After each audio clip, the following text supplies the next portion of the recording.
Today's tutorial is for the Tribbiani Traveler. That is a pattern from Sincerely Jen Patterns, but I'm making mine with a cut and sew from K&A Custom Fabrics. So with that cut and sew, I get the exterior pieces that are already printed on. It does come with the webbing and some add-on patches to put on the exterior. It does not come with the lining, so I did get a coordinating print from K&A so that it all works out together. I'm actually making the small, medium, and the large, but for this tutorial I'm just going to be sewing up the small version on camera. This pattern, the large, is extremely large, so it's not one of those patterns that's just a little bit bigger than the small, so I can't even fit that large all on the camera, so there's no way I can do that. I will at the end show you the differences between the sizes to the best of my ability with the camera and the setup I have. But again, I am cutting everything out from this cut and sew, and I will use the webbing. I will have to add some hardware and the lining, but this is what you get in that cut and sew. So I'm going to go off camera and cut everything out, and then I'll come back, show you the pieces, and then we'll start sewing up this bag. I have all the pieces cut out, everything interfaced, everything's ready to go. The first thing we'll talk about is the main pieces. This is going to be your front and back exterior piece. You'll have two for the exterior, two for the lining. Like I said, in this cut and sew, you only get the exterior pieces. I have a matching coordinating print from K&A, but it does not come with the cut and sew, so you'd have to purchase it separately or use some of your own.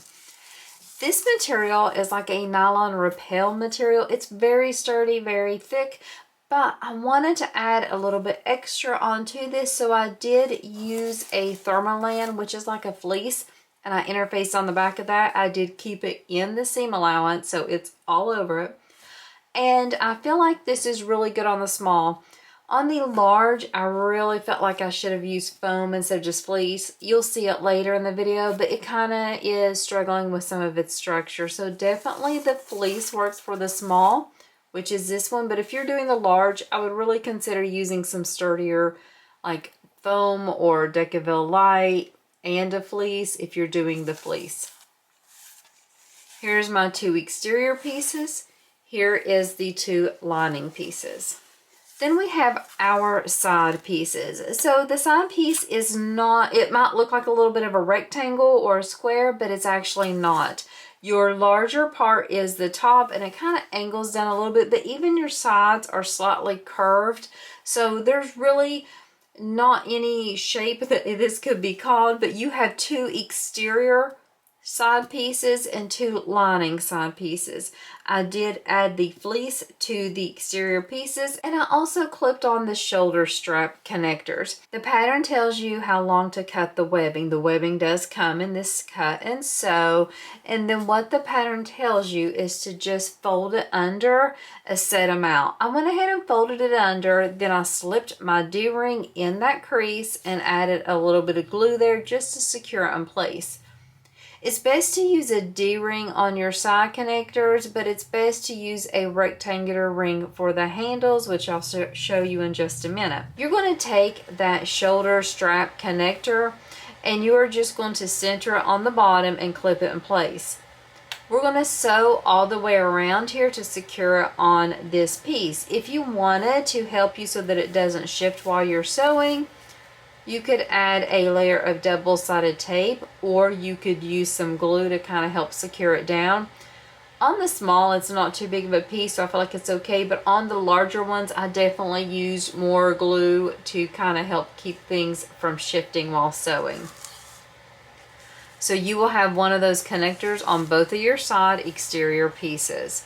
There's my linings. We'll set these aside and look at the last piece really that we need. That is the base. We are going to have an exterior with the fleece on it. You could also add a layer of Decaville Heavy, kept out of the seam allowance if you wanted, and then you have your lining piece. I will tell you that I am choosing to deviate from the pattern a little bit. The pattern actually has you turning this bag through a zipper pocket on the interior, but I am choosing to just leave an opening in my lining on the bottom, and I'll turn it that way. If you don't want to do it this way, Make sure you have that zipper pocket and have the lining pieces cut out for it. But these are the pieces that I'm going to be using. Let's talk about the other hardware you'll need.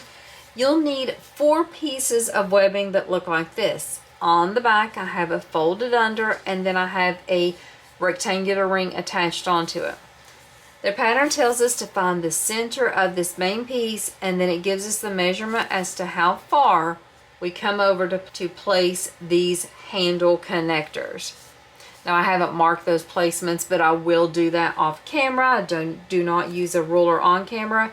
And then I will just glue a little bit so these will be secure so that I can stitch around them. But this is how you'll get that started, but I'll just do the gluing part off camera. We will have a piece of number 5 zipper tape. I am using 2 zipper pulls just because I want to, but you could use just one. And the last thing that comes with this cut and sew will be those embellishments. This cut and sew is meant to look like a suitcase, kind of like a piece of luggage that a certain wizard would take to their wizarding school. So because of that, we have these embellishments that are going to kind of look like stickers, in my opinion. This is what we're doing, patches, whatever you want to call it. And you can put these however you want to put them on there, but you're going to sew them on place. They can go on the front, back exterior, or the side piece exteriors. I played around on the medium and large and put them several different places, so all of them looked really good. I do choose on mine to attach the webbing first. I feel like the webbing is what would be attached to the trunk or the suitcase normally, and then the kids would just come and put a sticker over top of it. That's what made sense to me. Of course, you could put them on before you attach the webbing, but I just like the look of attaching them after the webbing. The way I'll sew these is after I get my webbing attached, I will just stitch around to have these sewn in place. So the first things I'm going to do is I am not going to be sewing anything, but off camera I'm going to go and I'm going to find the placement and glue down each of these pieces on the front, back, and on the sides, just so I have those secure, and then I'll come back and show you how we sew those together. That'll be the first step in this pattern. I use some of the Beacon 3-in-1 glue to just kind of put a small layer to tack these pieces down so that the webbing doesn't shift while I'm sewing it. So on the 2 side connectors, I just center that webbing, and then I have it flush with the bottom. I'll sew up, over, and down on both of these pieces. For the 2 main panel pieces, what you do first is you find the center. Then depending on which size you're sewing, small, medium, or large, the pattern tells you how far over you will place each piece of the webbing, and that is how you attach it. So you'll sew it the same way, up, over, and down. And this will be for the handles, and the ones on the side are actually going to be for the shoulder strap or adjustable strap. Definitely you could choose, if you didn't want to use one, to leave it off. This one you could also choose if you wanted to attach the webbing itself and just have the long piece of webbing. You can add the 2 measurements together and then just sew it up to this point so that it would be free at the top, if that makes sense. So what I'm going to do is I'm going to sew all of these off camera. There's going to be a total of 6 that I'm going to sew.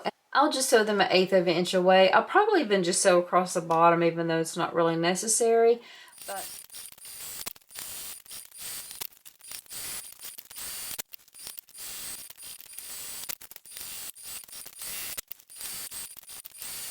now that we have all the connectors sewn on, both the handles and the strap, we can go ahead and choose if we want to add the add-ons.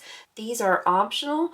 You can put them on both the front, back, the side pieces, wherever you want. You can put one, you can put them all, you can put none, your choice. So I'm just going to start placing them on here, and then I'm going to sew them around after I get them, and I just sew around the entire perimeter of these connectors.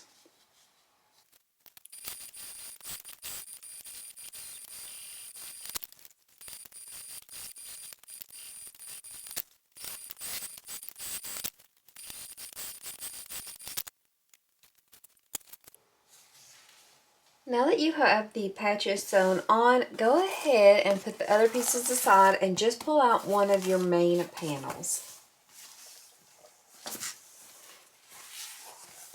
We are going to start working on the zipper. The way this zipper goes is it is not going to be in the seam allowance on the sides. So we have a really large seam allowance. So what you can do is you can just make a mark here, or you can just kind of eyeball it when you sew, which is what I do. But you will leave this zipper unattached at the edge. It'll be attached minus that seam allowance. You'll do this on both the exterior and the lining. Whenever you have a bag, when you're doing that, you automatically kind of can know that you will be sewing the linings and the exterior separately. So we will keep them unattached. This means there will not be binding on this section at least, and on this bag there's no binding, and we will be birthing it in some way or the other. It's just a common way for a designer to have somewhat of a bag with like this design, not so much a gusset, but a little bit of a gusseted look, without using binding. So you can baste on your zipper if you want, or you can do a zipper sandwich and have the exterior right sides up, your zipper tape right sides down, and then a lining piece right sides down, clip it all together and sew it all at once, which is what I'm going to do.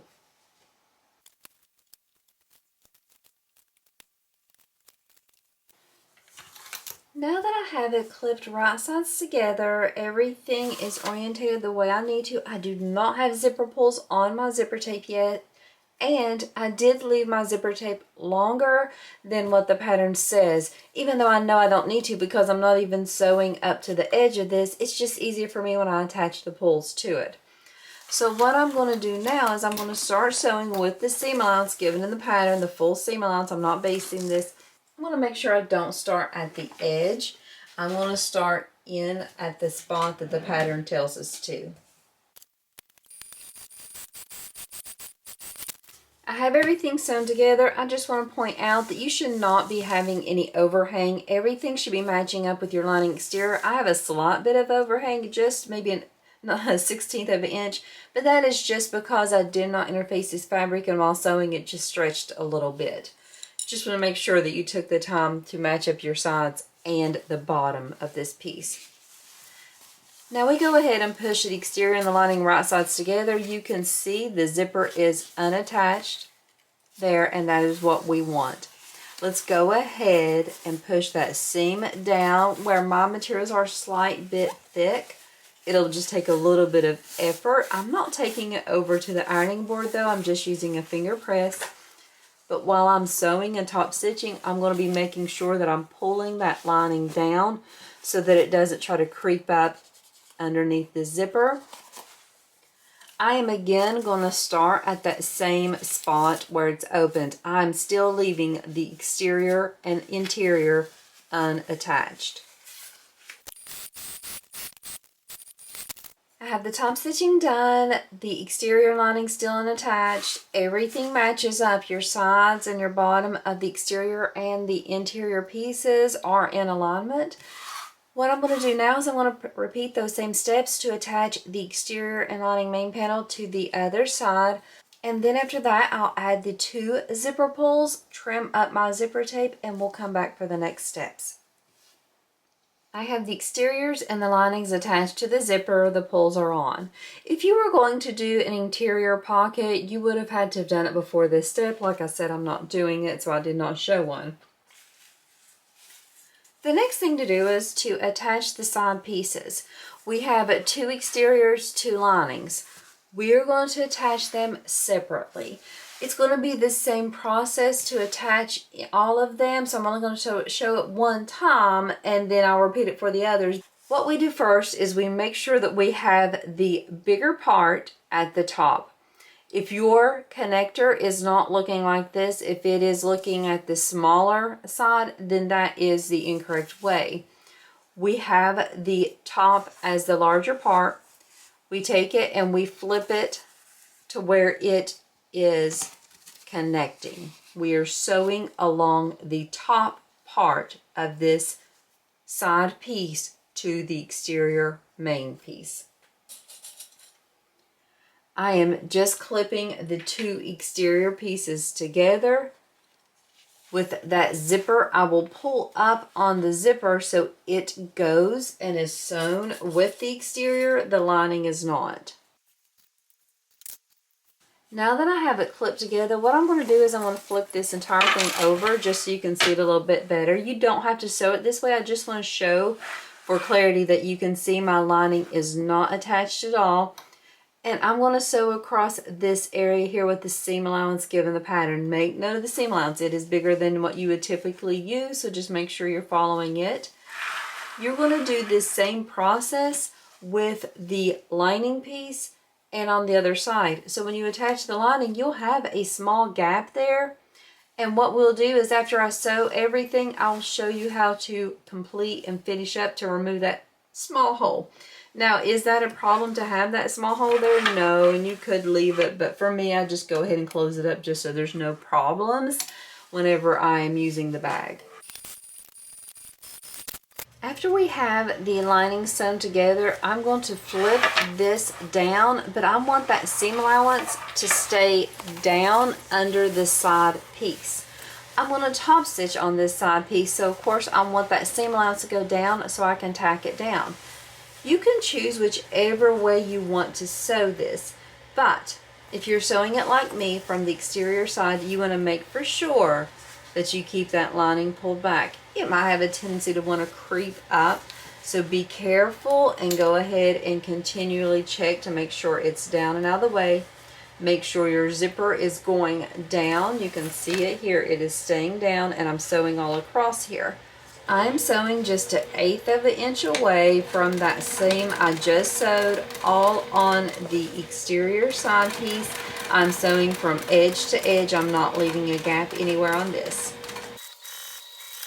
You could save all your top stitching to do at the end, but I typically just top stitch each one as I do it. So I'm going to go ahead now and do the lining and attach it the same way. So I just finished sewing that lining piece, and I want to show you there is the separation there, but you can see that is a hole right here.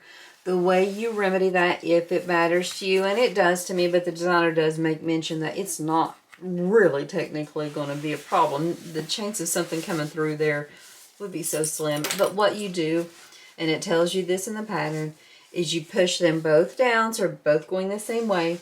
And then I just come right to where the zipper starts, and I just do a few stitches here. I back stitch, go across and back stitch again, just to tack those 3 pieces together right there. So that closes up that gap, but still leaves this open enough to where we can attach it in the next steps. I'll come back after I get the other side done. I just want to show you that small piece right there. At this point, you should have everything attached except your 2 bases. What we do now is we start working on making the shape of this bag. So we're going to finish the exterior top part, and then we add our base just very much at the end. That's the last thing we'll do. So to start this, you will separate the exterior and the lining, and then you're just going to put them right sides together. This peak is going to be that top corner. So what I like to do is, instead of matching up the bottom, because sometimes I have, you know, like it'll be a little bit of a different shape there, a little bit overhang, I match up right here at this peak. Now the pattern does give you a template so that you can draw on your seam allowance. The first several ones of these, I did do that. I used that tracing template to kind of just help you draw it on the side here, and you can sew directly on that line. Or at least for your exterior you can. For your lining, you would need to take it a little bit bigger of a seam allowance just so that lining fits snug, so you wouldn't do that there. So for me, what I do is I know the seam allowance and I sew with it. I'm going to show you the reason why that guide is helpful and beneficial if this is the first time you sewed this pattern. So here is that cutout, and this is where it ends. And so you think, oh, I'll just start sewing here and go down, but you can't do that. You need to get all the way up in here where that seam allowance is, and that's why that lines that you can draw on to kind of trace and sew over top of will help you if you don't understand that step. For me, I've sewn several of these, so I kind of do know where I need to start sewing. I can fit it underneath my needle and make for sure I get that proper seam allowance so I can start at the right place to sew down. The thing I'm watching is that this cutout, this area here, always stays on my seam line that I have on my machine bed. I start at the top and I back stitch.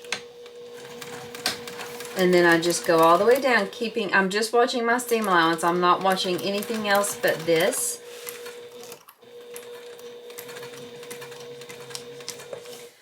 When I come down the bottom, I make sure I shift those. It does kind of get a little bunchy and I wouldn't want a wrinkle there, so I do check that before I sew over any bumps or pleats. If I take off my clip, you see it shifts immediately, so keep your clip on to the very end or just hold it with your finger. Use your hemostats if it's slipping a little too much and your fingers can't hold it perfectly in place. Go all the way down to the bottom, and then that's when you back stitch to lock in those stitches. This is what that should look like, but if you would just start sewing here, you wouldn't get high enough up to create that top peak, that corner on this exterior of the bag. Whenever you're done sewing these, I'm going to do the rest of them off camera because we are going to do the other 3 for the exterior and then all 4 for the lining. So it is a total of 8 seams you are sewing for exterior, for lining. Whenever I'm done, I always look just to make sure they kind of look even. It's not going to be perfect, but what I mean by that is I'll have my lining out of the way and I'll look to make sure that my stitches on this one start about the same spot. So they're about the same way apart to make sure I have everything symmetrical and everything's going to look good at the end. So I'm going to go ahead and sew all of these. When I come back, I will show you what I have and then we will work on attaching that base. And that's it. The bag's done. At this point, we can see that the exterior top is completely done as well as the lining. And you can see it's kind of a weird shape right now. I went ahead and made the marks for the halfway points on these main panels. I don't have to worry about it on the sides because the webbing kind of notates that. I pulled out that exterior base piece and I marked the centers of the long sides and even the centers on those short sides, so quarter marks around here. All we do now is we clip into place right sides together and I start with my exterior, all those quarter marks. I'm going to clip all the way around, so I start clipping on the long sides and then I'll start clipping over here and then ease those curves in at the very last. Sometimes you might have to push it down in a little bit just to get it to fit properly. I will sew all around the exterior with the seam allowance given the pattern. I'll do the same thing in the lining, except I will leave an opening. If you chose to use the zipper pocket to turn your bag that way, you will not leave an opening in your lining. It's just the way I'm doing it for this one.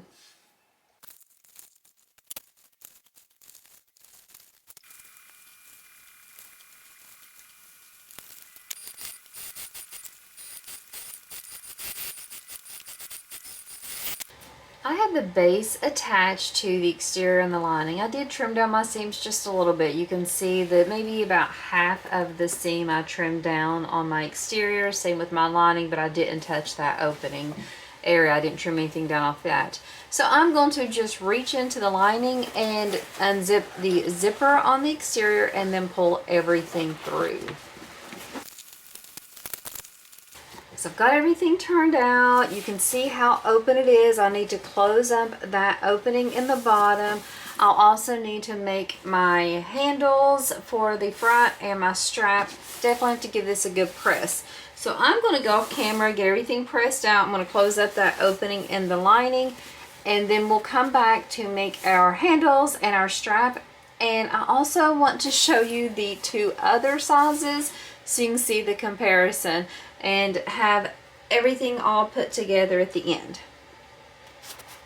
I haven't ironed my bag yet, and I did come back just to show you how to do the handle. The pattern gives you the measurements for the handle for both the small, medium, large. Make sure you pick the right one. And so all you do is you just slip it through and then fold it down. You can do about 1 inch, whatever you want. And I'm going to put a clip here. You can install this strap, or this handle I should say, with either sewing it or by using rivets. I'm just going to sew across these 2 edges to get the handle done. I will do that on both sides, and that will be how that handle's attached. You can see that the hardware on mine is a little bit bigger than what it should be. The webbing is 1.25 inches, and my hardware was 1.5 inches. I did not feel like ordering and waiting for the new hardware to come, so I just made do on this one. On the large and the medium, I actually chose to try a D-ring to see how I'd like that, to see if I just would add a swivel hook on the end of this, if I would like the look of that better. I also thought that you could just sew the webbing on as one piece for the handle and just sew up to here and then leave the rest unattached with no hardware here. That's some options if you're like me and do not have 1/4 inch hardware on that. So this is how this looks. We also have the connectors for the shoulder strap. I'm not going to film one of those. I've made several shoulder straps on camera, so that's okay with that. I will make one for each of these.